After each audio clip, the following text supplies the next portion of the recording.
yang masih ada kat luar. Assalamualaikum warahmatullahi wabarakatuh. Bismillah walhamdulillah wa bihi nasta'in ala umuri dunya wad din.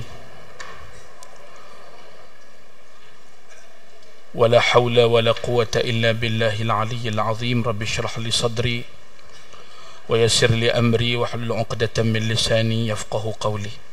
Rabbi yassir wa la tu'assir, Rabbi tammim bil khair ya karim. اللهم صل على سيدنا محمد الفاتح لما أغلق والخاتم لما سبق ناصر الحق بالحق والهادي إلى صراطك المستقيم صلى الله عليه وعلى آله حق قدره ومقداره العظيم. اللهم إن الضحاء ضحاؤك والبهاء بهاؤك والجمال جمالك والقدرة قدرتك والقوة قوتك والعظمة عظمتك والسلطان سلطانك. اللهم إن كان أرزاقنا وأحباب لنا والمسلمين أجمعين في السماء فأنزله، وإن كان في الأرض فأخرجه، وإن كان معسرا فيسره، وإن كان قليلا فكثره، وإن كان معدوما فأوجده، وإن كان حرما فطهره بحق ضحائك وبهائك وجمالك وقوتك وقدرتك. آتنا أفضل ما أتيت به عبادك الصالحين. اللهم صل على سيدنا محمد الفاتح لما أغلق والخاتم لما سبق ناصر الحق بالحق والهادي إلى صراطك المستقيم صلى الله عليه وعلى آله حق قدره ومقداره العظيم. اللهم افتح لنا قلوبنا في طلب العلم وارزقنا الإخلاص فيه والعمل به والنشر به حتى يأتينا اليقين. اللهم فقهنا في الدين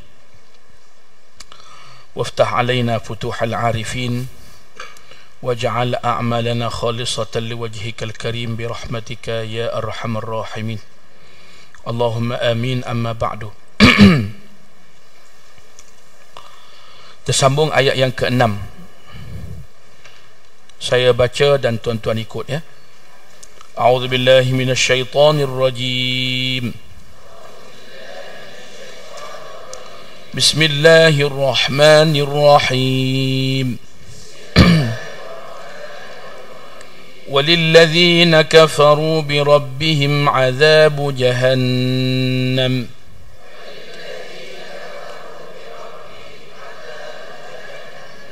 وبئس المصير. إذا ألقوا فيها سمعوا لها شهيقا وهي تفور.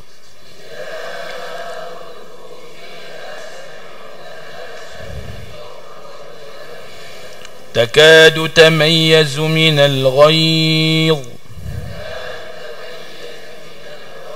كلما ألقي فيها فوج سألهم خزنتها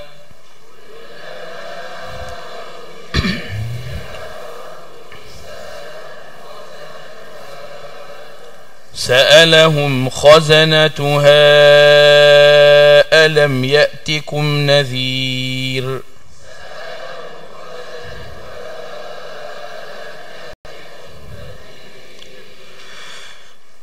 Tadi Ustaz Dasuki berhenti sampai ayat 5. Patut tugas dia sampai ayat 10.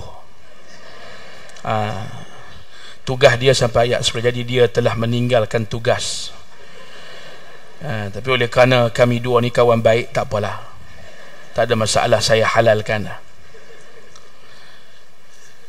Ayat yang ke-6. Walilladzina kafaru birabbihim azabu jahannam wa bi'sal masir. Dan bagi orang-orang yang kufur ingkar terhadap Tuhan mereka, disediakan azab neraka Jahannam itu.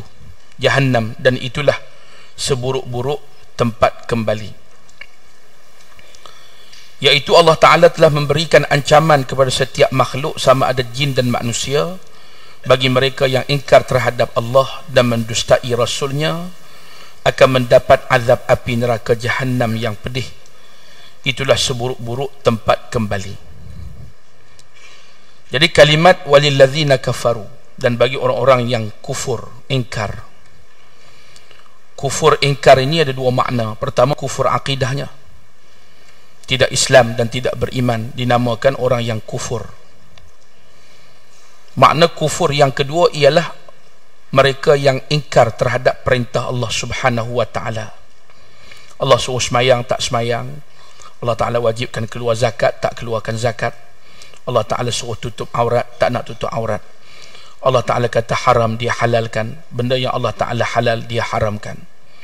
Ini adalah orang-orang yang alladzina kafaru, yang ingkar terhadap Tuhan mereka. Dan bagi orang-orang yang ingkar ini, Allah Ta'ala mengingatkan mereka, bagi mereka azabu jahannam. Mereka besok kelak di akhirat akan dimasukkan ke dalam neraka jahannam, wa bi'sal masir. Dan Allah Ta'ala menceritakan sifat neraka jahannam itu, bi'sal masir, seburuk-buruk, sejelek-jelek, ya, tempat kembali, maknanya tempat tinggal, tempat duduk di akhirat nanti. Iaitu dalam neraka itu tidak ada yang menyeronokkan, tidak ada yang membahagiakan, tidak ada yang namanya seronok, tak ada yang namanya sedap, tak ada yang namanya sejuk, tak ada yang namanya bahagia dalam neraka. Dalam neraka semuanya adalah kesengsaraan, semuanya adalah penderitaan, semuanya adalah keras, kasar. Tidak ada belas kasihan dalam hati malaikat yang menjaga neraka. Malaikat jaga neraka ni namanya Zabaniyah. CEO-nya nama Malik, yang sejak dia diciptakan oleh Allah Ta'ala, dia tak pernah senyum. Dia tidak pernah senyum. Cuba tuan-tuan bayang, satu orang tak pernah senyum. Dia tak pernah senyum sejak dia diciptakan Allah. Dan dia hanya mengarahkan, koyak, cincang, patahkan, lenyek, pukul. Semua tu arahan-arahan dia lah dalam neraka jahannam. Dan dalam neraka jahannam itu malaikat Zabaniyah yang tidak ada langsung belas kasihan. Sebab itu surah Al-Mulk ini memang kalau dibaca tiap-tiap malam dengan menghayati maknanya, memang selamatlah daripada azab kubur. Kerana kehidupan di dunia dipandu dengan rasa geram dan takut kepada neraka Allah Subhanahu wa ta'ala. Ayat yang ketujuh, idza ulqu fiha sami'u laha syahiqa. Apabila mereka dicampakkan ke dalamnya, mereka mendengar suara jeritannya, yakni neraka itu meraung-raung, wahiyya tafur, sedangkan ia menggelegak. Ini respon neraka jahannam apabila dicampakkan manusia-manusia yang derhaka, yang kufur di dunia, dicampakkan, digunakan kalimat campak, makna dilempar, bukan dipersilakan, ya sila-sila jemput, ahlan wa sahlan, marhaban, welcome, tak ada. Itu syurga, itu syurga. Tapi neraka Allah Ta'ala gunakan kalimat idza ulqu, alqa yulqi, makna campak, maknanya dipegang, dilempar, dipegang, dilempar ke dalam neraka. Dan respon neraka ni bila dicampakkan orang-orang derhaka tadi ke dalam neraka, yang pertama dia akan menjerit dan meraung-raung, geram dia tu. Kegeraman neraka itu menanti orang-orang yang di dunia dulu sombong, tak nak dengar perintah Allah, tak peduli pada arahan Allah. Dan neraka itu sedang menggelegak kepanasannya menyambut orang-orang kafir, orang-orang yang kufur terhadap Allah Subhanahu wa ta'ala. Orang kafir apabila dicampakkan ke dalam api neraka, mereka akan menjerit ketakutan dan kesakitan seperti bunyi kayu api apabila dicampakkan ke dalam api. Kayu api kering, bila kita campak dalam api, dia ada bunyi, dia keluar bunyi. Demikianlah orang-orang yang kafir, yang kufur, yang ingkar pada Allah. Saat dicampak ke dalam api neraka, kita akan dengar raungan dia, tempikan dia, pekikkan dia, jeritan dia, kerana kepanasan api yang sangat panas menggelegak. Ini menunjukkan bahawa azab Allah itu tidak akan mampu ditahan oleh makhluk apabila ditimpakan ke atasnya. Api dunia yang 1/70 daripada kepanasan neraka yang sebenar tu pun kita dah tak mampu nak tanggung. Ustaz Azhar Idrus selalu buat perumpamaan, kalau kita nak buat satu benda, nak langgar perintah Allah, balik rumah kita nyalakan dapur rumah kita tu kan, biar sampai dia punya tungku tu merah menyala, kita selak kain kita duduk atas tu. Jadi kalau kita punya punggung tu tak meleleh, ya, boleh tahan, buatlah apa yang kita suka nak buat. atas muka bumi ini. Tapi mancis api yang telah terpadam, bukan mancis api yang sedang menyala. Mancis api yang telah terpadam tu pun kalau diletakkan di tangan kita ni pun melecur tangan kita tu, terbakar kulit kita. Itu 1/10, 1/70 kali ganda lebih kepanasan api neraka Allah Ta'ala di akhirat nanti. Oleh itu menjadi kewajipan ke atas kita untuk belajar dan mengetahui apakah sebab yang boleh menyebabkan seseorang itu terjerumus ke dalam lembah api neraka dan berperanan menarik sejumlah manusia dari mendekati api neraka Allah. Kalau kita tak hadir majlis ilmu, kita tak akan selamat daripada api neraka. Duduk rumah diam-diam, tak kacau orang, tak ganggu orang. Kita katakan duduk rumah diam-diam, tak kacau orang, tak ganggu orang, tak akan masuk neraka. Duduk diam-diam di rumah tu pun ada dosanya, dosa diam tu. Ada dosa waktu dosa duduk senyap di rumah, kita kata tak berdosa. Ada dosa hak kita buat di rumah dalam keadaan kita tak kacau, tak ganggu orang lain, ada. Dan itu diajar dalam majlis ilmu oleh para ulama kita. Boleh faham? Jadi jangan ada orang menyangka bahawa selamat daripada neraka tanpa perhadir majlis ilmu. Wajib hadir majlis ilmu setiap hari, setiap hari, supaya dalam majlis ilmu tu kita dapat belajar macam mana caranya untuk selamat daripada api neraka Allah Ta'ala. Ayat yang ke-8 kita baca sama-sama. Takadu tamayyazu minal ghayz kullama ulqiya fiha fawjun sa'alahum khazanatuha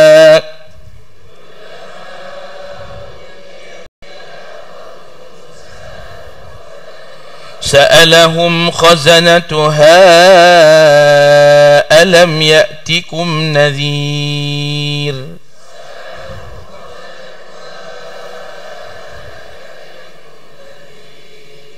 Hampir-hampir ia pecah berkecai kerana kuat marahnya. Neraka tu bertempik, berbunyi, panas, hampir-hampir pecah berkecai kerana kuat marahnya.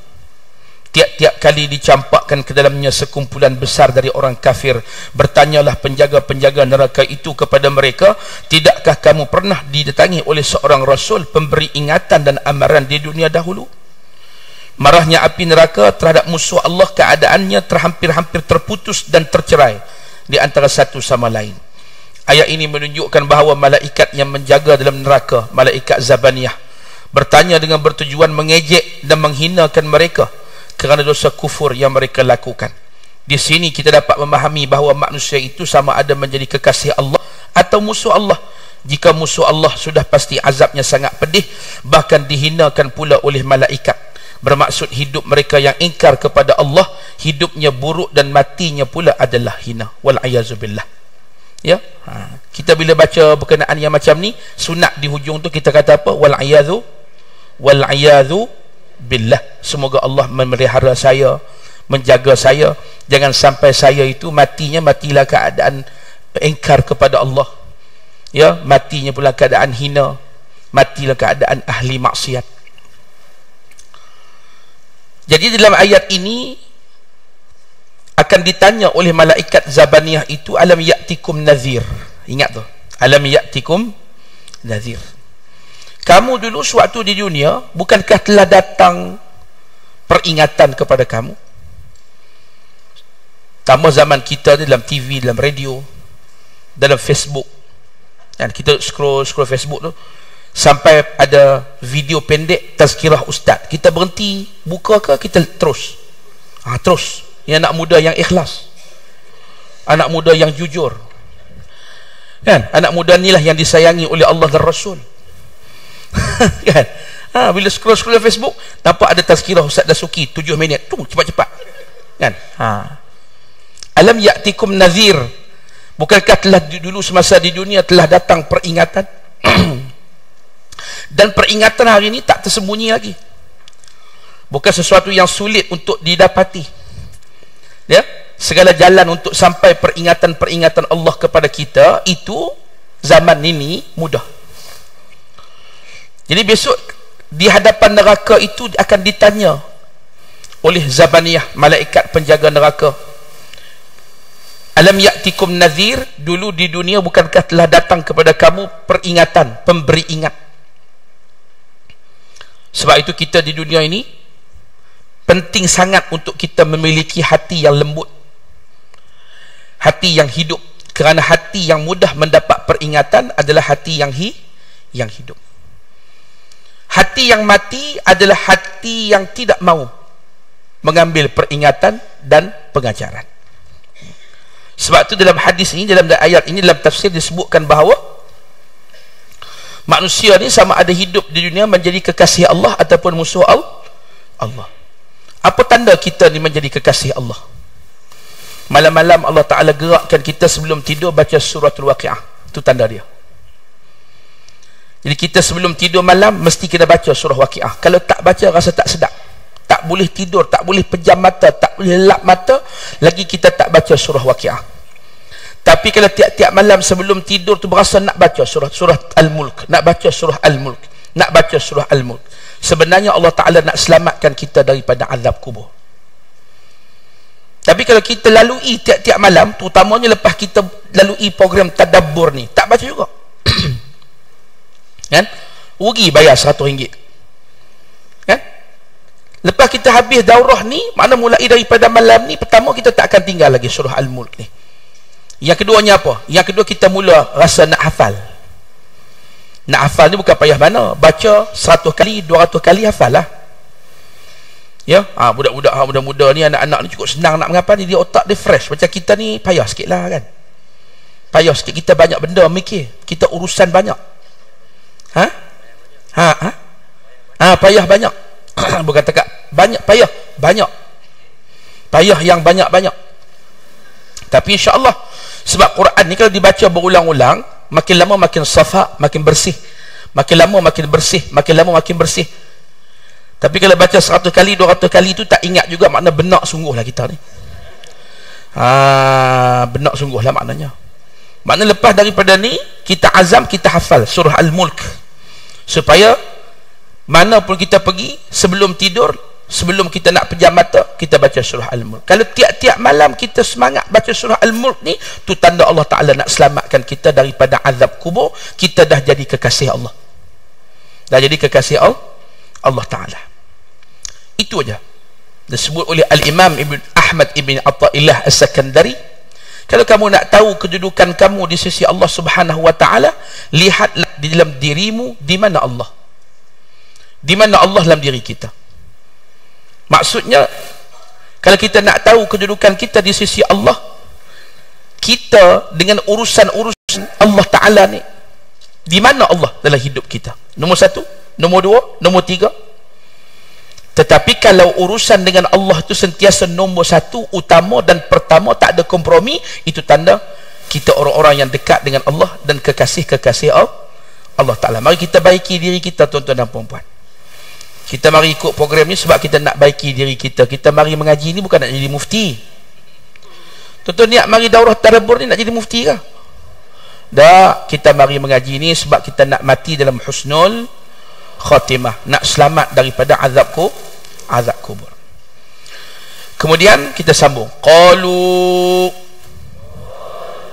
bala qad ja'ana nadhir fakadzabna wa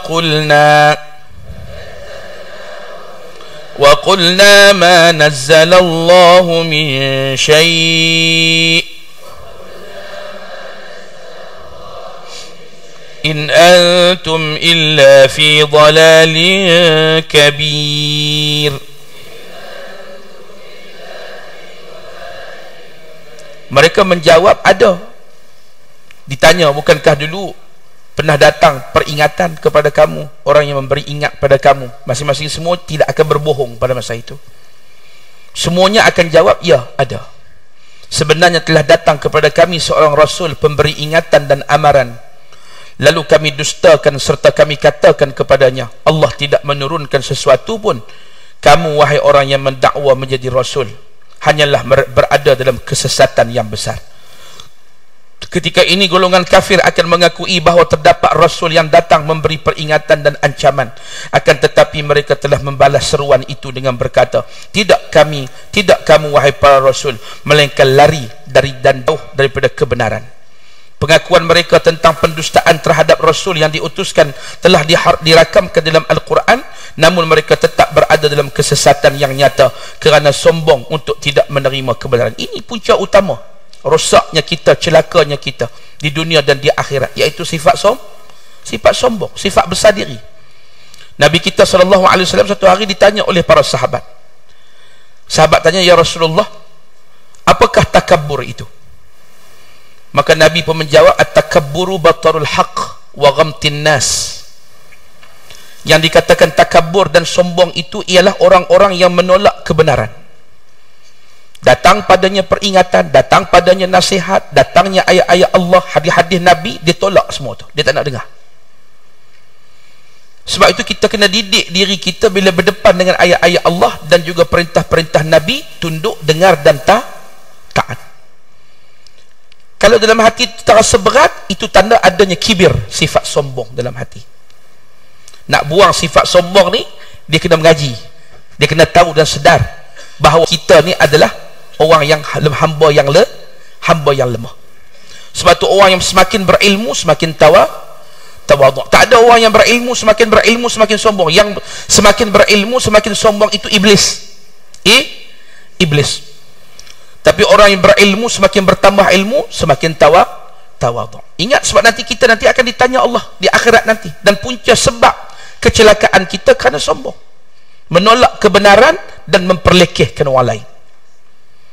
Ya, menolak kebenaran, memperlekehkan orang lain, termasuk orang yang mengaji. Orang mengaji ni pula, dia punya penyakit dia muliakan guru ni, dia perlekehkan guru ni. Kan? Jangan sampai kerana memuliakan ulama yang lain, kita memperlekehkan ulama yang lain. Jangan kerana kita minat sungguh pada Ustaz Dasuki, dengan ustaz-ustaz lain kita buat tak tahu aja. Tengok Ustaz Yusaini sedih, Ustaz Yusaini ni tahu bak mari jauh. Itu contoh dia lah. Jangan kita perlekehkan orang, memandang rendah kepada orang lain. Itu penyakit sombong. Ya.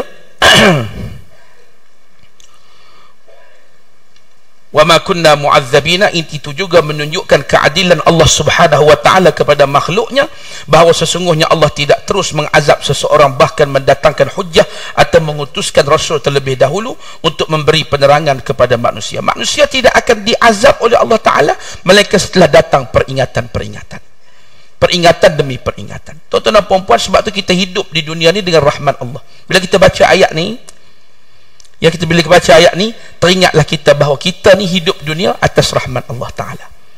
Dan kita masih ada kekal hidup walaupun kita berdosa dengan Allah. Betul?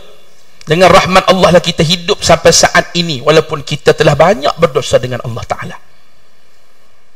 Sebab itu walaupun dosa semalam kita lakukan tanpa bertaubat, hari ini Allah masih bagi peluang kita hidup. Makna hidup kita ni dengan rahmatnya Allah, dengan kasih sayangnya Allah. Rahmat ni yang kita minta, kan? Rabbighfirli warhamni, dan Rabbighfirli warhamni. Dalam surah Al-Fatihah, Ar-Rahmani Ar-Rahim, pohon rahmat daripada Allah Subhanahu wa ta'ala. Kerana kita tak akan selamat daripada neraka yang dahsyat ni pun melainkan hanya dengan rahmatnya Allah, bukan dengan sebab kekuatan kita. Tapi kita akan selamat daripada neraka dengan rahmatnya Allah Subhanahu wa ta'ala. Ayat yang ke-10 ni patut bawa sampai tugas saya ni, kan? Wa qalu law kunna nasma'u aw na'qilu ma kunna fi ashabis sa'ir.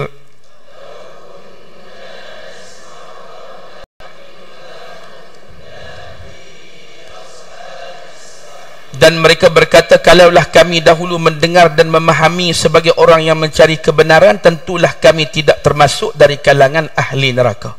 Sama macam ayat dalam surah Sajdah. Apa ayat surah Sajdah tu? Sebelum tu, walau tara idzil mujrimuna nakisu ru'usihim. Di hari kiamat nanti kamu akan melihat orang-orang yang sewaktu di dunia dulu mujrim, melakukan dosa kerana sombong, itu makna mujrim, yang tak mempedulikan perintah Allah. Kamu akan lihat mereka nanti di padang mahsyar, walau tara idzil mujrimuna nakisu ru'usihim, semuanya tertunduk kepala, tak ada lagi yang angkat kepala, apatah lagi dada. Waktu dunia dulu siap dengan kepala, dengan dada sekali tinggi begini, sombong. Di akhirat nanti kamu akan lihat orang-orang ini, kata Allah, nakisu ru'usihim, kepala-kepala mereka semua tertunduk kerana malu, kerana gerun, kerana takut, kerana rasa bersalah yang amat sangat. Rabbana absarna, wahai Tuhan kami, apa yang dulu dunia kami pejamkan mata buat tak nampak, sekarang kami dah nampak. Wa sami'na, apa yang kami pekakkan telinga kami di dunia dahulu kami tak nak dengar, sekarang kami dah dengar. Farji'na na'mal salihah, menyesal. Kalimat penyesalan, kembalikan kami ke dunia ya Allah, na'mal salihah, kami nak beramal salih semula. Inna muqinun, sekarang kami baru yakin. Dulu kamu diberi peluang di dunia, kenapa tak nak yakin? Kenapa tak nak dengar? Kenapa tak nak tengok, tak nak lihat? Dalam Quran diceritakan akibat orang-orang yang sombong ni, Fir'aun, Qarun, Ad, Thamud. Di mana mereka ni semua sekarang? Fir'aun yang hebat ni mana sekarang? Semua itu kamu tengok, kamu baca, kamu perhati, kamu lihat. Kenapa kamu tak nak dengar? Sebab itu kita jangan sampai menyesal macam ni, dan jangan sampai menyesal. Masa di dunia tak nak beramal, dah mati barulah sibuk nak minta balik ke dunia, nak beramal, tak jadi. Agak-agak dapat balik semula ke dunia. Hatta yalijal jamalu fi sammil khiyat, hingga unta dapat dimasukkan ke dalam lubang jarum. Bila agak-agak unta boleh masuk ke lubang jarum? Bila dik? Unta boleh kamu sumbat lubang jarum? Bila? Tak boleh. Sampai bila-bila tak akan berlaku. Mana boleh? Jangankan unta, saya pun tak boleh. Unta tu besar pada saya lagi, kan? Itulah. Jangankan unta, saya pun tak boleh. Ayat ini pula menunjukkan bahawa mereka juga mengakui akan kejahilan mereka. Mereka berkata, jika kami mendengar kebenaran tersebut dengan penuh kesedaran dalam hati dan mendengarnya untuk mendapat hidayah, sudah tentu kami tidak akan masuk ke dalam neraka dan kufur serta sesat kepada Allah. Kerana jahil manusia buat dosa, dan kerana jahil manusia berbangga dengan dosa. Dua perkara besar dalam masalah dosa ni. Ya. Yang pertama, kata Nabi SAW, yang menzahirkan dosanya. Bila buat dosa, zahirkan, kan? Minum arak, selfie, ambil gambar, pegang botol arak, masuk dalam Facebook, tunjuk dosa yang dia buat. Dosa yang dilakukan semalam, kata Rasul, ummati mu'afah, umat aku semuanya akan selamat, illal mujahirin, kecuali orang yang selalu menzahirkan, menjaharkan, menjelaskan dosa yang dia buat. Dosa yang Allah Ta'ala simpan semalam, dia bangun pagi-pagi, dia tunjuk dosa tu pada orang, dia cerita dosa tu pada orang. Ini kejahilan dilakukan sebab kerana melakukan dosa, jahil jadi macam tu. Sebab tu datang peringatan-peringatan, ambillah peringatan tersebut. Berkata Sayyidina Ibnu Abbas radhiyallahu anhuma, wa dalla ala hadha anna al-kafira lam yu'ta min al-aqli syai'a. Ini menunjukkan bahawa orang kafir itu tidak diberikan suatu kemampuan untuk berfikir akan kebenaran yang dibawa oleh Rasul. Ini menunjukkan agama tidak akan sempurna melainkan dengan belajar, kerana mendengar itu pula memerlukan panduan dari sang guru dan hidayah daripada Allah. Ya, kerana ilmu ni bila kita belajar, kita akan jadi tahu. Tahu ni di akal. Tahu di mana? Tahu di mana? Di akal. Ya, mahu di hati. Mahu di hati. Jadi di akal dikatakan tahu, di hati dikatakan mahu. Jadi kita diwajibkan untuk belajar supaya akal kita ada pengetahuan. Tapi untuk mengamalkan apa yang kita belajar, itu kena ada hidayah daripada Allah. Dan hidayah itu akan dicampakkan ke dalam hati kita. Sebab tu kata ulama, tahu di akal, mahu di hati. Sebab tu bila kita belajar, itu usaha kita nak mendapatkan hidayah. Tapi yang nak memberikan hidayah adalah Allah. campaknya hidayah itu dalam hati. Sebab tu bangun pagi-pagi lagi tak minta yang lain, minta hidayah dulu. Allahumma hdina. Orang sini baca kunut lah, baca alhamdulillah. Perlis tak baca? Ya, sini alhamdulillah dah, bagus. Tanya pula sebab apa perlis tak baca kunut ustaz? Itu kena buat daurah lain. Tu. Pendengaran itu didahulukan berbanding penglihatan. Ini kerana jika benar-benar mendengar, nescaya ia akan menjadi penyelamat daripada api neraka dan kejayaan menuju syurga Allah Subhanahu wa taala. Sebab tu ada orang yang walaupun buta matanya tetapi terang mata hatinya. Dapat hafal Quran, hafal hadis Nabi sallallahu alaihi wasallam. Al-Imam Abdullah ibn Alawi Al-Haddad pada usia 15 tahun telah buta, namun menjadi kutub yang besar, kutub da'wati wal irsyad dalam masalah dakwah, irsyad, memberi petunjuk, fatwa dalam mazhab Syafi'i. Alim yang tidak ada tandingan di zamannya, walaupun dia buta. Sebab itu kadang-kadang buta itu lebih selamat. Kerana apa? Terpelihara daripada maksiat. Sebab itu walaupun mata buta, tetapi hati tetap boleh memberi peranan.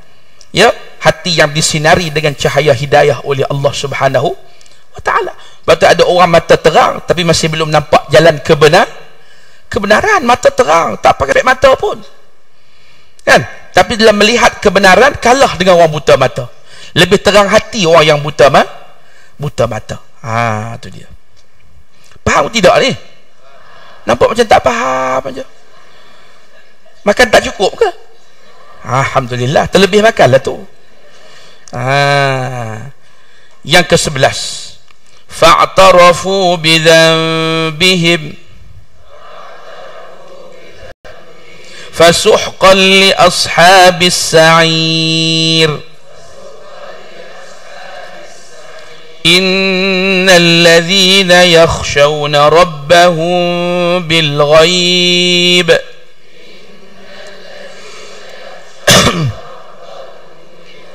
lahum maghfiratun wa ajrun kabir.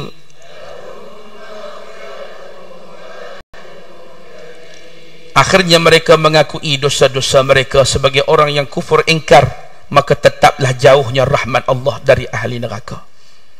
Walaupun bila dah masuk neraka menyesal, menangis, keluar air mata darah sekalipun, kami bersalah ya Allah, kami bersalah. Sami'na absarna wa sami'na, kami dengar, kami taat, kami melihat, kami dah nampak dah. Farji'na na'mal salihan, tolong kembalikan kami di dunia. Tapi tetap rahmat Allah itu jauh daripada ahli neraka. Tak guna dah menyesal pada waktu itu. Tak guna dah penyesalan pada waktu itu. Sebab tu Nabi kita pesan kita masuk syurga dengan rahmat Allah. Para sahabat langsung tanya, wala anta ya Rasulullah, kamu pun masuk syurga bukan dengan amalan kamu ya Rasulullah? Rasul yang salat malam sampai bengkak betis tak masuk syurga dengan amalannya. Maka Nabi kata, wala ana, aku pun tak masuk syurga dengan amalan aku, illa an yataghammadani Allah birahmah, melainkan Allah Ta'ala telah meliputi dan menyelimuti aku dengan rahmatnya yang luas. Maka aku sendiri masuk syurga dengan rahmat Allah. Apatah lagi kita layak ke masuk syurga dengan semayang kita ni? Layak masuk syurga dengan sedekah kita, sedekah yang tetap disertai kedekut. Setuju tak setuju? Setuju tak setuju? Para sahabat bila bersedekah tak ada bakhil. Para sahabat bila bersedekah tak ada bakhil. Sebab tu Nabi kata, sahabat-sahabatku bila bersedekah walaupun hanya segenggam gandum, itu menyamai segunung emas bukit Uhud yang kamu dermakan pada jalan Allah Ta'ala. Kita beri emas sebesar bukit Uhud, sahabat segenggam gandum, jauh beza sedekah kita dengan sahabat. Berarti kita tak layak masuk syurga dengan amalan kita. Jangan sombong, kan? Bila tuan guru kita Datuk Dr. Harudin meninggal dunia, keluar semua cerita-cerita kebaikan yang dia lakukan. Agak-agak kita ni di taraf mana?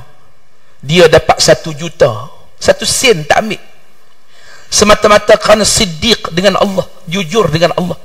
Dia pergi Langkawi, orang Langkawi bagi tahu, ustaz kami nak buat masjid, perlu 1.4 juta. Dia kata, saya kalau ada duit ni saya akan bagi, kalaulah saya ada 1 juta ni saya bagilah. Bergurau itu, bukan sungguh. Kan? Bila orang bagi tahu, dia tersenyum. Kalau saya ada 1 juta, saya bagi.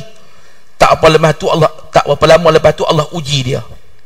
Dia selesai satu kes, orang yang dia bantu tu bagi satu sapu surat. Dia ingat RM100 lah. Biasalah kan ustaz-ustaz ni, habis sangat belah mulut budak RM50, tahlil 150.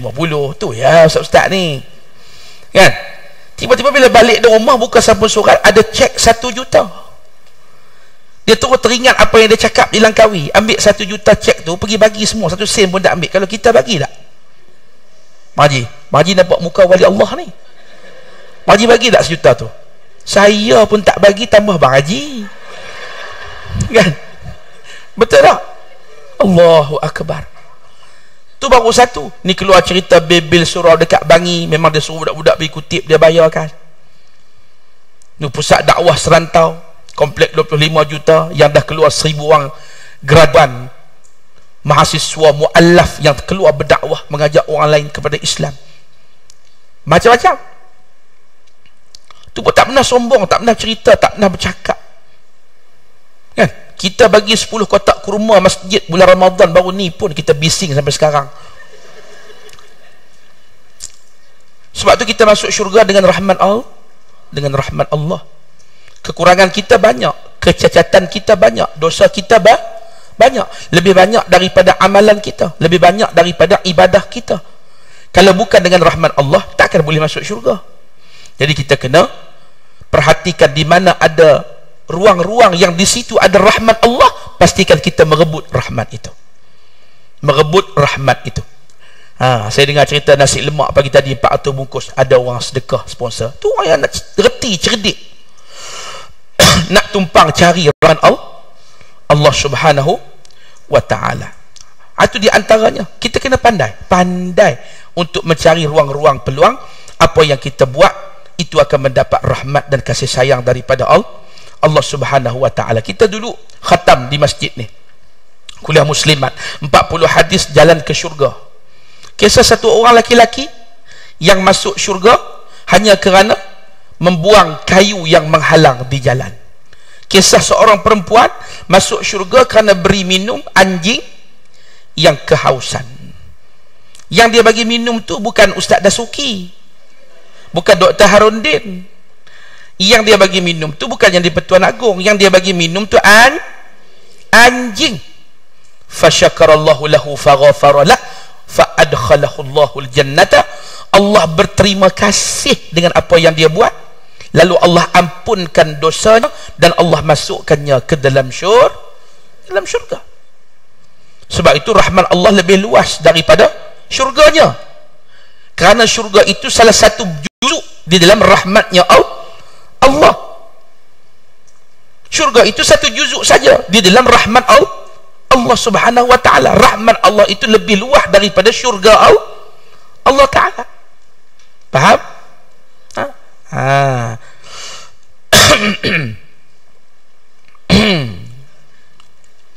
Lalu akhirnya mereka sendiri mengakui akan dosa kesalahan mereka, yaitu kufur dan mendustakan para anbiya. Lantaran itu mereka semakin jauh dari rahmat dan juga Allah dan juga rahmatnya.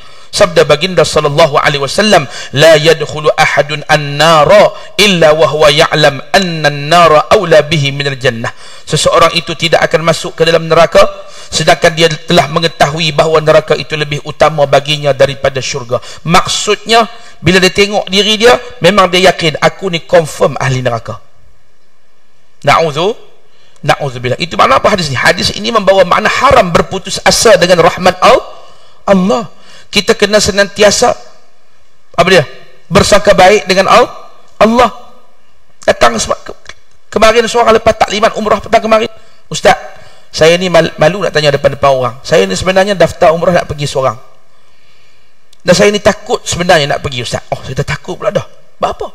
Nak pergi dengan rimau-rimau ke apa? Ada yang takut, Ustaz, saya tahu saya ni macam-macam buat, Ustaz. Layak ke saya nak pergi buat umrah, nak pergi menghadap Allah, nak bertemu Rasulullah? Takut saya ni, dia kata. Kan? Jadi sebelum nak pergi ni apa saya nak buat? Saya kata banyak-banyak istighfar. Kerana orang yang melazimi istighfar dijanjikan apa oleh Nabi?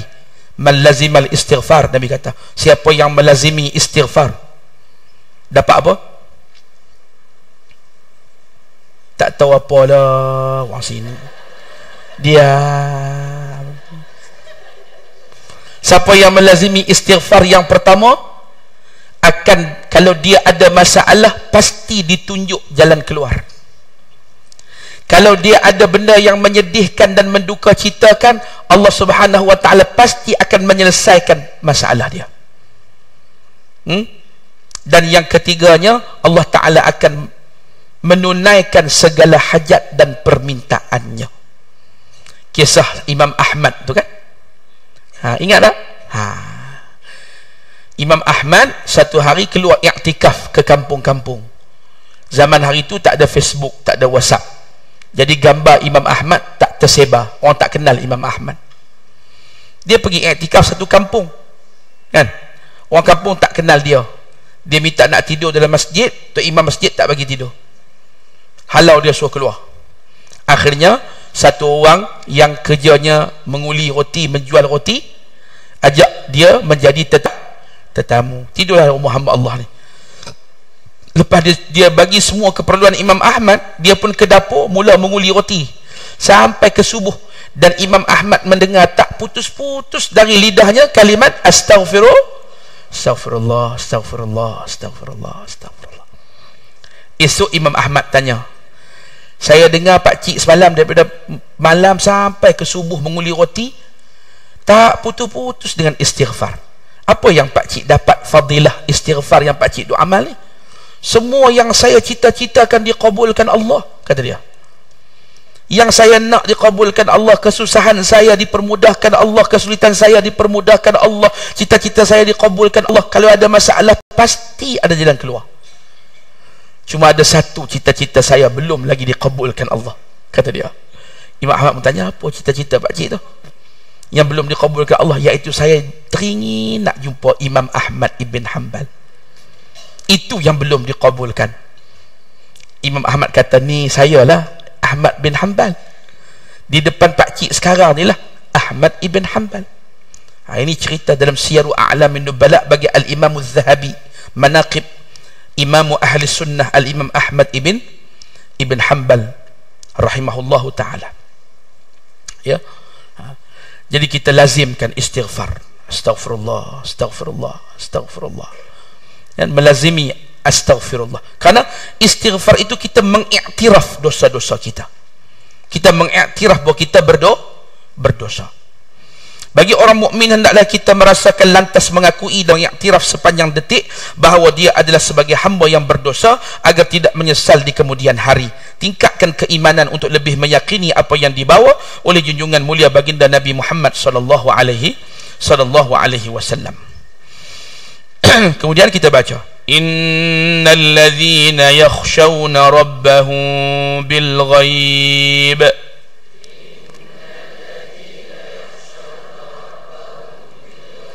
lahum maghfiratun wa ajrun kabir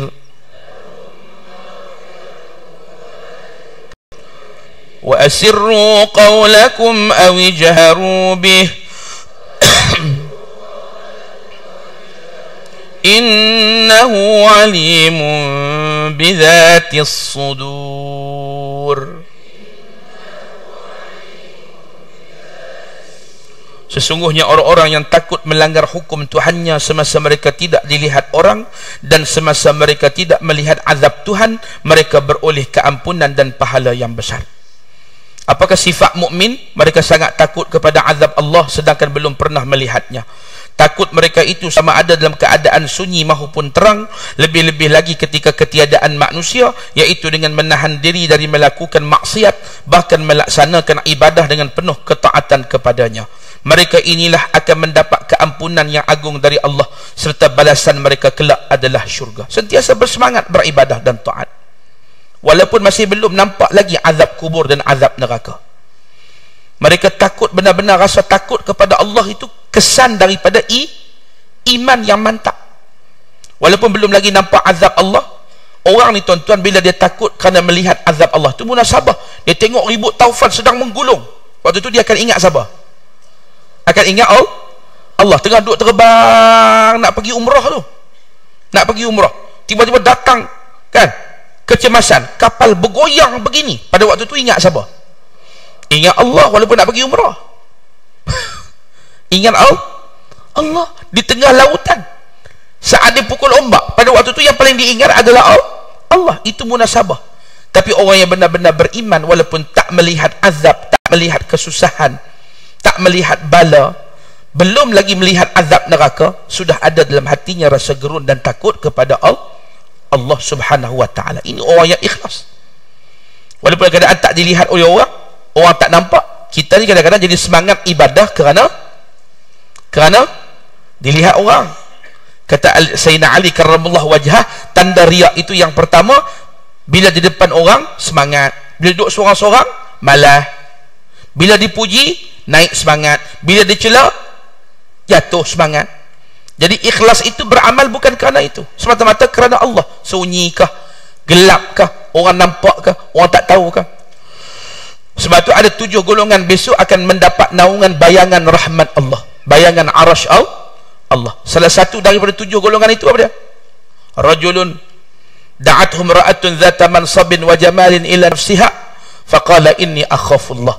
Seorang yang dipujuk, digoda oleh seorang perempuan yang cantik, ada kuasa kedudukan dan cantik, ajak berzina.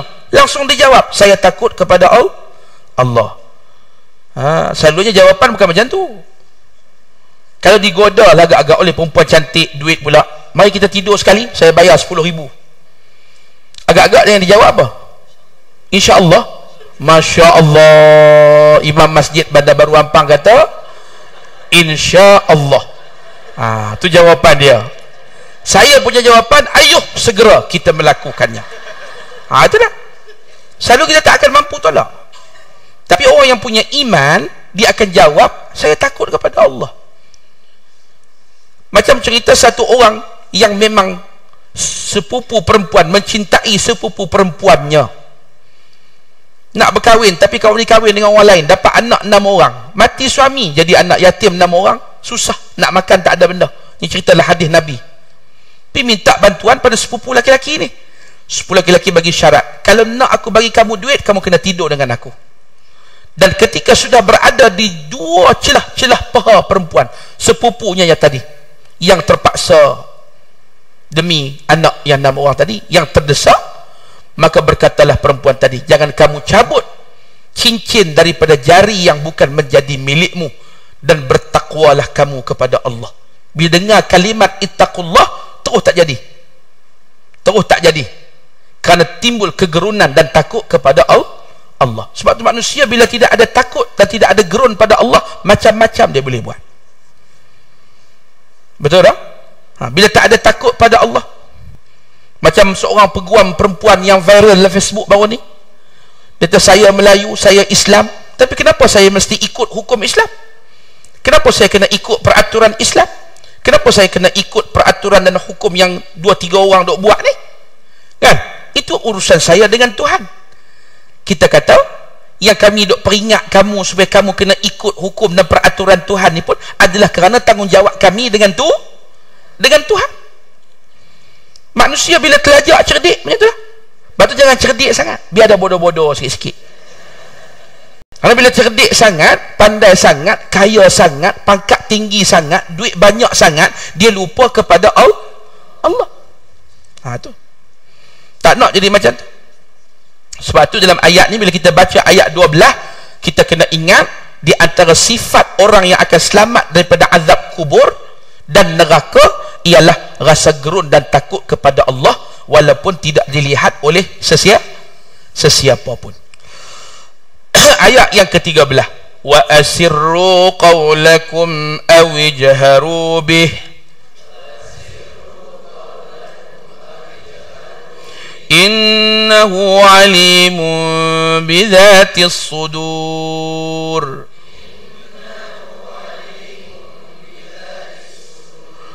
Dan tuturkanlah perkataan kamu dengan perlahan atau dengan nyaring, sama saja keadaannya kepada Allah, kerana sesungguhnya Allah Maha mengetahui akan segala isi hati yang terkandung dalam dada kamu. Jangankan hak yang kamu cakap, kamu berbisik 2 orang, diketahui oleh Allah. Bahkan apa yang tersimpan dalam hatimu daripada niat yang tersimpan dalam lipatan hati, itu semua diketahui oleh Allah Subhanahu wa ta'ala. Tak ada yang tersembunyi daripada pengetahuannya Allah. Sebab itu ikhlas itu rahsia di antara kita dengan Allah Ta'ala. Allah Ta'ala mengetahui rahsia itu. Berkata Sayyidina Ibnu Abbas radhiyallahu anhuma, ayat ini diturunkan kepada golongan musyrikin Makkah apabila mereka memperolehi sesuatu dari baginda Rasulullah sallallahu alaihi wasallam, lalu malaikat Jibril menceritakan apa yang mereka katakan dan apa yang mereka perolehi, sehingga sebahagian mereka berkata sesama mereka, perlahankan suara kalian agar tidak didengari oleh Tuhan Muhammad. Jadi mereka sangka Allah ni bila cakap pelan tak dengar, ya. Bila buat maksiat dosa tu sewa apa kat Penang tu? Krus. Sewa krus pergi buat maksiat di tengah-tengah laut, Allah Ta'ala tidak ada situ, kan? Buat maksiat sini orang tahu, pergi belah Thailand tu, kan? Mana di Thailand Allah Ta'ala tak ada, sana ada Buddha.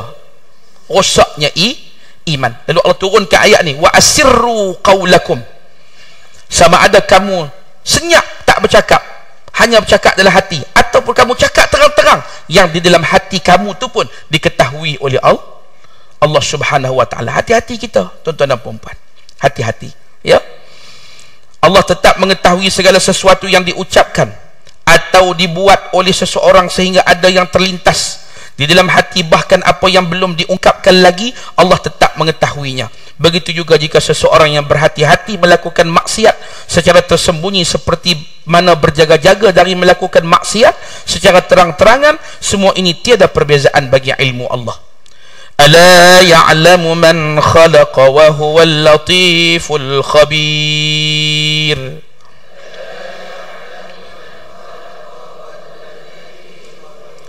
Tidakkah Allah yang menciptakan sekalian makhluk itu mengetahui segala-galanya, sedangkan dia maha halus urusan pentadbirannya, lagi maha mendalam pengetahuannya. Seorang perempuan mengandung, maka sangat elok ayat ini dibaca, diwiridkan berulang-ulang kali. Di antara fadilah ayat ni, kalau perempuan itu sedang mengandung, dia wiridkan ayat ni dan dia bayangkan dia nak anak dia tu macam mana, maka insya-Allah Allah akan mengabulkan hajat dan permintaannya. Ini saya ijazahkan. Tak terima? Katalah qabilna. Ini saya ijazahkan. Bukan qabilna nikah, tu terima nikah. Ya.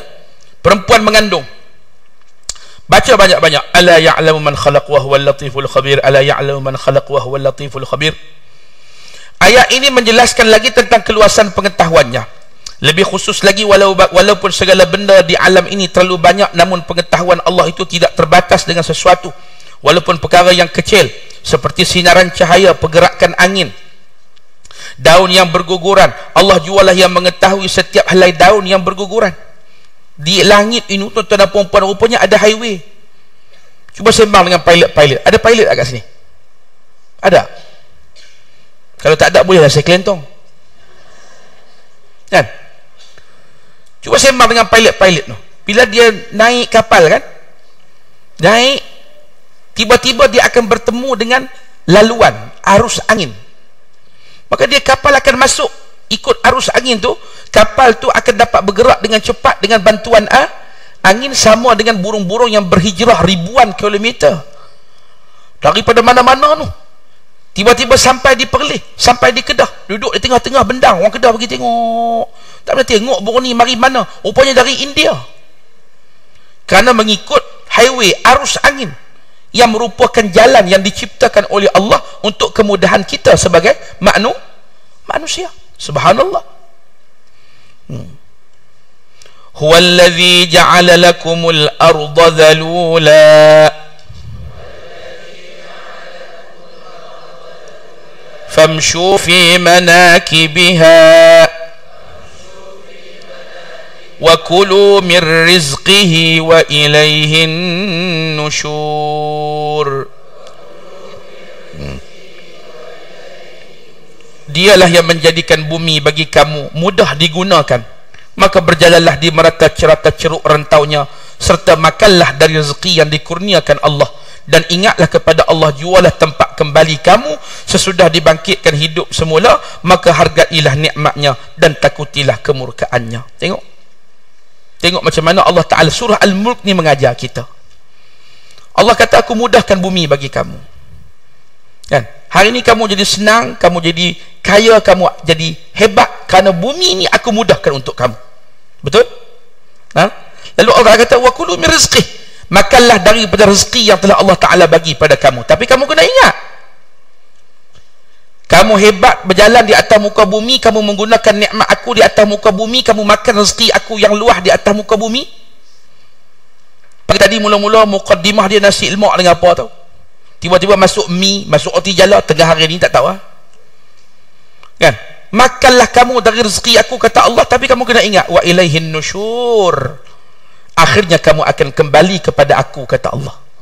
Kamu akan kembali kepada aku. Sebab tu nikmat dunia nak cari, ya silakan, tidak dihalang oleh Allah Ta'ala. Tapi ada syarat. Yang pertama mesti halal, jangan terlibat dengan yang haram. Syarat yang kedua, bila dapat mesti kongsi dengan fuqara, dengan masakin, orang yang memerlukan. Jangan bolot seorang-seorang, Allah marah. Yang ketiga syaratnya apa? Syarat yang ketiga, jangan sampai lalai daripada mengingati Allah Ta'ala. Jangan sampai tak ada masa dengan ibadah, jangan sampai tak ada masa dengan Allah, jangan sampai tak ada masa nak renung, aku nanti bila mati apa aku nak bawa kepada Allah. Ni buku Ustaz Dasuki tulis ni, Mau'izah Hasanah ni, kan? Kerana perkara yang paling penting dalam hidup kita ialah bila mati kita nak bawa apa. Tok guru kita bila mati, tuan-tuan dan puan-puan, mati dia pun mengajar kita. Betul tak? Betul tak?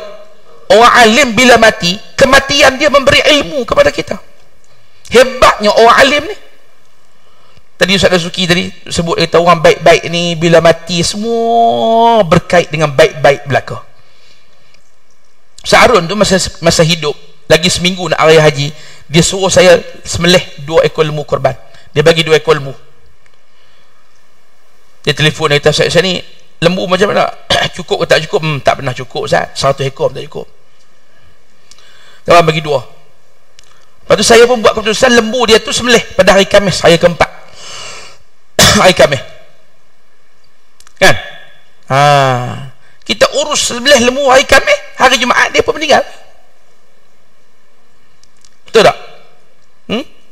Seorang yang insya Allah telah menggenggam husnul khatimah. Kita dalam satu hari, berapa banyak masa kita bagi untuk merenung diri kita, apa yang kita nak bawa balik menghadap Allah bila kita mati nanti. Ni bila kita baca surah Al-Mulk, ini yang akan masuk ke dalam relung-relung hati orang yang beriman.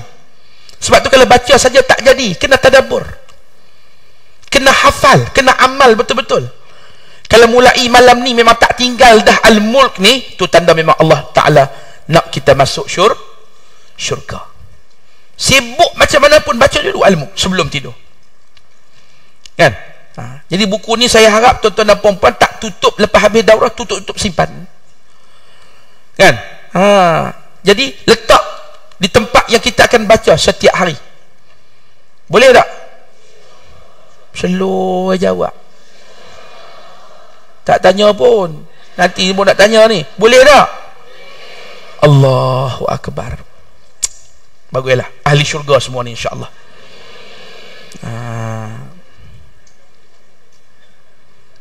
Allah Ta'ala menjadikan bumi ini penuh dengan kemudahan, sama ada dari sudut nikmat, macam kita bangun tidur lah, alhamdulillahillazi ahyana ba'dama amatana wa ilaihin nusyur. Segala puji bagi Allah yang telah menghidupkan dan mati setelah kami mati. Maknanya kalau kita tak dapat nikmat hidup, yang lain kita tak dapat. Betul tak? Bila kita dapat nikmat hidup, nikmat lain mendatang dengan nikmat hidup. Tapi nikmat hidup kamu tidak ada erti kalau kamu tidak kembali kepada Allah sebagai hamba yang sah. Betul. Wa ilaihin nusyur ada di ujung. Semua hidup ni mesti dikaitkan dengan Allah Subhanahu wa ta'ala. Maka makan dan nikmatilah segala nikmat itu dengan baik, akan tetapi ingatlah sesungguhnya Allah juga mampu menterbalikkan bumi dan seluruh penduduknya jika melakukan kemungkaran dan kekufuran kepada Allah. Kaum Nabi Allah Lut, faja'ala 'aliyaha safilaha, yang di bawah diterbalikkan naik ke atas, yang di atas ke ke bawah. Jadi laut apa? Laut mati pada hari ni. Tu laut mati tu asalnya buminya diterbalikkan. Jadi laut paling masin. Tak ada hidupan. Dilaknat oleh Allah Subhanahu wa taala. Tapi Allah memberikan kita nikmat. Nampak? Maka gunakan nikmat itu untuk ingat kepada Allah, untuk berkhidmat kepada Allah Subhanahu wa taala. Ni orang-orang baik. Betul tak puan-puan? Nikmat Allah paling besar dalam hidup kita ni apa? Selain Islam dan iman, selain dari itu, mak ayah kita kan. Beruntung kalau kita masih ada mak ayah. Kerana apa? Kita ada peluang masuk syurga dengan sebab mak ayah kita. Betul tak? Batu Saharun kalau balik Perlis, setiap kali balik Perlis mesti ziarah kubur mak ayah dia. Wajib. Sibuk macam mana pun, kubur mak ayah tak pernah tinggal. Sebab tu Allah Ta'ala muliakan dia. Sebab dia muliakan mak ayah dia walaupun mak ayah dia telah mati.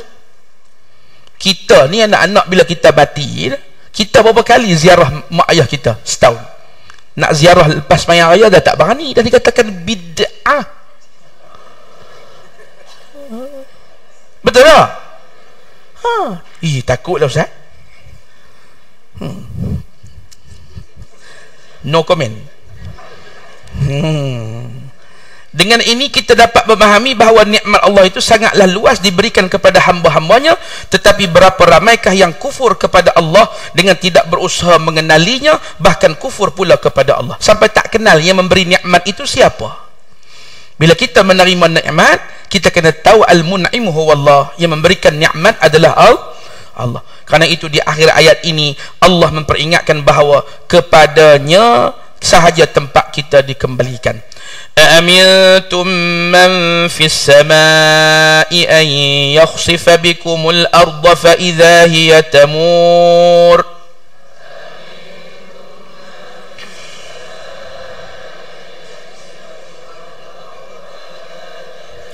Patutkah kamu merasa aman, yakni tidak takut kepada Tuhan yang pusat pemerintahannya di langit itu menunggang balikkan bumi menimbus kamu, lalu bergegarlah bumi itu dengan serta-merta melenyapkan kamu di bawahnya. Sebab tu orang yang cerdik sentiasa mengaitkan semua kejadian di alam ini dengan Allah. Tak ada ini semula jadi, ini reaksi alam. Tak ada. Semua yang berlaku di alam adalah merupakan ada kaitan dengan kekuasaan Allah. Berkata Sayyidina Ibn Abbas, adakah kalian merasa aman dengan siapa yang berada di langit jika kalian melakukan maksiat kepadanya? Dikhususkan perkataan langit tersebut. Sebahagian ulama berpendapat langit ialah tempat memperjalankan kuasanya Allah secara keseluruhan, sedangkan Allah ialah pemilik langit dan bumi. Isyarat kepada malaikat yang berada di langit. Yang ketiga, isyarat kepada malaikat Jibril yang menjadi wakil untuk menurunkan azab. Dan ia juga boleh dikatakan, adakah kalian aman dengan pencipta makhluk di langit sedangkan dia berkuasa menterbalikkan bumi ini seperti mana Allah melakukannya kepada Qarun? Semuanya fa khasafa bihi wa bidarihil ard. Qarun itu ditenggelamkan Allah, dia dan juga istananya. Apa pernah pergi tengok Tasik Fayyum di Mesir? Seluah-luah tasik, itulah istana Qarun, ya, yang telah ditenggelamkan oleh Allah Ta'ala kerana kesombongannya dan keingkarannya.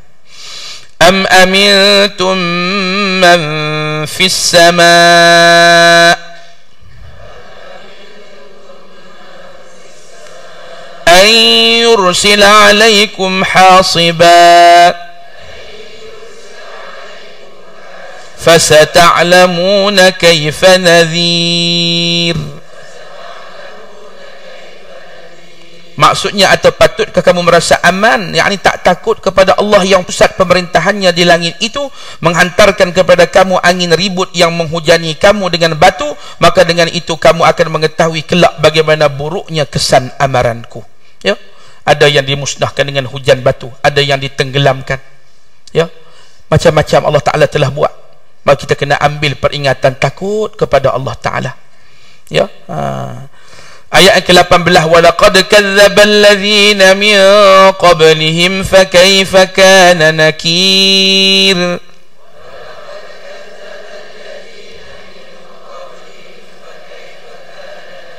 dan demi sesungguhnya orang-orang kafir yang terdahulu daripada mereka telah mendustakan rasul-rasulnya, lalu mereka dibinasakan. Dengan yang demikian perhatikanlah bagaimana buruknya kesan kemurkaanku. Ayat ini Allah memberi peringatan semula tentang azab yang ditimpakan kepada umat terdahulu sebagai ancaman kepada orang kafir, seperti mana yang berlaku kepada kaum Ad, Thamud, penduduk Madian, penduduk Ras. Ras, Ra, Alif, Sad, bukan Rus, ya, Ras, kaum Fir'aun dan lain-lainnya. Lihatlah bagaimana mereka ditimpakan azab yang sangat pedih lagi mengerikan. Kaum Ad, Allah subhanahu wa ta'ala mengutuskan ke atas mereka hujan berturut-turut selama 3 tahun hingga mereka kembali bertaubat. Akan tetapi mereka tetap menyalahi Rasul mereka, lalu Allah mengutuskan angin kencang pula selama 7 hari 8 malam. Kaum Thamud, ketika hari pertama muka mereka menjadi kuning kekuningan, pada hari kedua muka mereka merah kemerahan, pada hari yang ketiga muka mereka terus bertukar menjadi hitam. Selepas itu datang pula satu cahaya yang terik dari matahari beserta dengan satu tempikan suara dari langit, sehingga berlaku gegaran yang kuat dari bawah bumi. Akhirnya semua mereka yang kufur itu mati. Awalam yarau ila at-tayri fawqahum saffatin wa yaqbidn.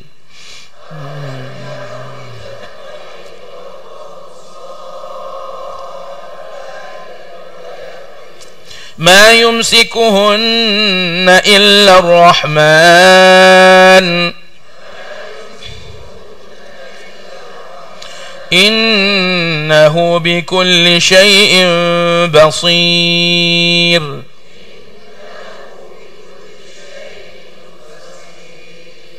Ini sekali lagi Allah Ta'ala nak menyentuh hati kita, nak menjentik naluri perasaan kita. Bila kita baca ayat ni, kita akan merasai betapa besarnya dan hebatnya Allah. Awalam yarau ila at-tayr, patutkah mereka menutup mata dan tidak memperhatikan kekuasaan Allah pada burung-burung yang terbang di atas mereka? Burung yang terbang, siapa yang menjaga mereka ketika burung-burung itu mengembang dan menutupkan sayap? Burung yang ketika mengembangkan sayap, menutup sayap, terbang di langit, tak jatuh. Ma yumsikuhunna, siapa yang menahan burung itu daripada jatuh? Illa Rahman, kecuali Allah yang sangat pemurah. Dia terbang ke mana-mana. Kan? Syarul pergi California tu berapa jam? 25 jam. Kan? 25 jam. Saya ni sembang tadi dengan Imam Khairi, saya kata saya ni Allah nak pergi naik terbang 8 jam pun menangis. Nasib baik Mekah dengan Madinah. Tak tahan. Jemu, tak tahu nak buat apa. Saya kalau nak naik terbang lama-lama nak pergi umrah, saya tak akan tidur satu hari. Tak tidur saudara, supaya hari besok naik kapal terbang, belum kapal terbang terbang, saya sudah terbang dulu. Faham tak? Faham tak? Buka-buka mata saja 2 jam lagi nak sampai Jeddah ke Madinah. Alhamdulillah. Tu pun jemu, tak tahu nak buat apa. Kalau boleh bercakap, tak apa juga. Dia diam, saya kata apa. Cakap semua tidur. Shh, kami nak tidur, ganggu. Kan? Ini 25 jam. Tapi berasa nak pergi 25 jam pun. Nak pergi tengok Tok Guru. Nanti kita buat rombongan pergi, insya-Allah. Sebab tuan-tuan reti cakap orang putih, saya tak reti. Boleh tolong saya. Terbang di langit. Bukan setakat burung besi. Kalau Airbus berapa 380? 490 seat. Satu orang berapa kg berat dia? Kalau saya ringan aja. Tuan-tuan ni berat-berat belakang ni. Berapa tan muatan dia? Dengan besi kapal terbang tu lagi. Diterbangkan. Ma yumsikuhunna illa Rahman. Saat terbang di langit itu, yang menahan dari jatuh siapa? Allah.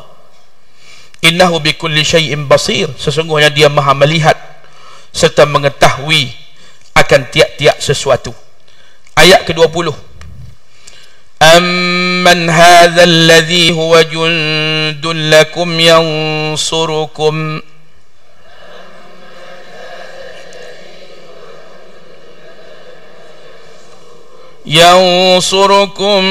min dunir rahman inil kafiruna illa fi ghurur. katakan siapa dia yang menjadi tentera bagi kamu, yang akan menolong kamu selain daripada Allah yang Maha Pemurah? Sebenarnya orang-orang kafir tidak lain hanyalah berada dalam keadaan terpedaya. 313 dalam Badar lawan 1000 orang. Allah bantu dengan bi'alfin minal malaikati murdifin, 1000 malaikat. Kepala-kepala orang kafir ni putus tanpa dipotong dengan pedang. Para sahabat semua heran, tiba-tiba putus sendiri. Tak terputus sendiri, kata Nabi, aku telah melihat Jibril dengan kudanya telah membantu kita memerangi musuh-musuh Allah. Angin, tentera Allah. Burung ababil, tentera Allah. Semua yang ada dalam dunia ni semuanya adalah tentera Allah, termasuk kita. Yang mana suatu hari nanti, walaupun sekarang ni Islam lemah dan kalah, suatu hari nanti kita akan menjadi tentera-tentera Allah untuk memenangkan agamanya, saat paling kurang pun ketika munculnya Imamul Mahdil Muntazar. Bahkan dari sekarang kita adalah tentera Allah, yang kita akan gunakan apa yang ada pada kita untuk menolong agama Allah Ta'ala. Dalam ayat ni Allah nak bagi tahu, kamu jangan main-main dengan aku, kerana kalau aku datang dengan perintah daripada aku, walaupun hanya kadang-kadang menggunakan semut, menggunakan nyamuk Namrud yang berkuasa mati kerana seekor nyamuk, Firaun mati kerana air laut. Ini semua tentera aku. Maka kalau aku datang dengan tentera-tentera aku, siapa yang dapat menolong kamu? Orang kafir itu hanya terpedaya, tertipu, kata Allah. Maka kita jangan sampai terpedaya macam orang kafir. Hendaklah menjadi orang mukmin yang sentiasa benar-benar mengikat diri dengan kekuasaan dan kebesaran Allah. Kita kena ingat kita makhluk yang lemah, yang berkuasa adalah Allah Subhanahu wa ta'ala. Jadi tugas saya selesai sampai ayat 20. Ustaz Muhadir akan sambung pada ayat 21 insya-Allah. Saya berhenti sekat ni, tuan-tuan dan puan-puan. Jadi saya bagi pihak Ustaz Dasuki, Ustaz Muhadir, ucap terima kasih khususnya pada Masjid Darul Ihsan Tamanta, dengan para jamaahnya, jawatankuasa pimpinannya, muslimahnya, semualah yang terlibat menjayakan daurah kita pada hari ini. InsyaAllah saya sedang menyusun daurah surah Al-Waqi'ah, ya, surah Al-Waqi'ah sama dengan Ustaz Dasuki. Kita akan bagi tahu tarikh dalam masa yang terdekat. Saya kalau boleh tuan-tuan, saya tak mau jadi macam hari inilah. Kita hanya hadkan setakat 350 penyertaan saja. Bila dah jadi lebih tu, kita adalah kesulitan-kesulitan, layanan-layanan yang tak dapat kita buat dengan baik. Untuk yang akan datang, harap tuan-tuan dan puan-puan, apa yang nak datang, kalau boleh jangan walk in lah, kalau boleh lah. Kalau tak ada duit, tak apa. Ustaz, saya nak masuk, nak ikut program, duit saya tak ada, tak apa, tak ada masalah. Boleh masuk free, no problem, tak ada masalah. Kalau tak malu lah. Kalau apa? Kalau tak malu, kan? Tak ada masalah. Bukan masalah duit tu, masalah kita duk bincang kan, supaya lebih elok kalau yang akan datang, insya-Allah kita. Dan sambutan, masya-Allah. Mudah-mudahan saya punya cita-cita agar surah Al-Mulk ini macam yang dicita-citakan oleh Nabi sallallahu alaihi wasallam, lawadittu annaha fi kulli qalbin. Aku bercita-cita, kata Nabi, kalau boleh surah Al-Mulk ini ada dalam hati semua umat aku. Jadi saya nak sambung cita-cita tu dengan cita-cita baginda Nabi SAW. Mari kita hafal surah ni. Mari surah ni adalah hati kita. Mari kita baca tiap-tiap malam sebelum kita tidur. Mudah-mudahan dengan berkat surah yang didoakan oleh baginda Nabi SAW ni, buat kita menjadi penyelamat kita daripada azab kubur dan selamat di akhirat daripada kecelakaan api nerakanya. Amin ya rabbal alamin. Jadi kita ada grup daurah tadabbur ni. Nanti saya akan maklum tarikh yang baru untuk program daurah surah Al-Waqi'ah pula, kata Ustaz Dasuki. Dia yang memilih, saya ni hanya menjalankan tugas koli dia saja, saya ni. Jadi kita pilih surah Waqi'ah. Nanti kita akan siapkan terjemahan tafsir surah Waqi'ah ni. Nanti bila siap kita akan laksanakan, insya-Allah. Pohon doa dari tuan-tuan dan puan-puan. Dan saya mesyuarat hari Jumaat baru ni, Pusat Pendidikan Ahlus Sunnah wal Jamaah, kita buat keputusan untuk menterjemahkan Sahih Al-Imam Al-Bukhari, yang mana di Malaysia belum ada terjemahan Sahih Al-Imam Al-Bukhari. Yang ada hanya ringkasan, bukan keseluruhan hadis. Jadi tujuannya nak menghidupkan bacaan Sahih Bukhari. Di Malaysia, di mana ada majlis bacaan Bukhari yang khatam tiap-tiap bulan Syaban? yang menjadi amalan para salaf kita? Belum ada kan? Ada, tapi tak tahu, mungkin tak tahu. Jadi saya dengan tim lebih kurang dekat 10 orang, kami akan terjemahkan Sahih Bukhari ini. 9,000 hadis ni. Projek fasa pertama, kita akan terjemahkan 1,000 hadis dulu. Pohon doa dari tuan-tuan dan puan-puan, kerana kerja ni sangat payah, sangat sulit, tetapi mohon-mohon dipermudahkan. Nanti kita boleh buat pula daurah Sahih Al-Bukhari. Sekurang-kurangnya sekali dalam hidup kita dengar 9,000 hadis yang ada dalam Sahih Al-Imam Al-Bukhari. Amin ya rabbal alamin. Terima kasih. Kita tunggu sejak 5 minit kot. Ustaz Muhathir sampai dah kot, insya-Allah. Bismillahirrahmanirrahim. Allahumma nawwir qulubana binuri hidayatik kama nawwartal arda binuri syamsika abadan abada. Ya Fattahu ya Alim, iftah alaina fathan qariba birahmatika ya arhamar rahimin. Allahumma anfa'na bima 'allamtana wa 'allimna ma yanfa'una. Rabbana zidna ilma warzuqna fahma waj'alna min ibadika salihin. Wa akhiru da'wana anil hamdulillahi rabbil alamin. Allahumma arhamna bil Qur'an waj'alhu lana imaman wa nuran وهدى ورحمة. اللهم ذكرنا منه ما نسينا علمنا وعلمنا منه ما جهلنا وارزقنا تلاوته آناء الليل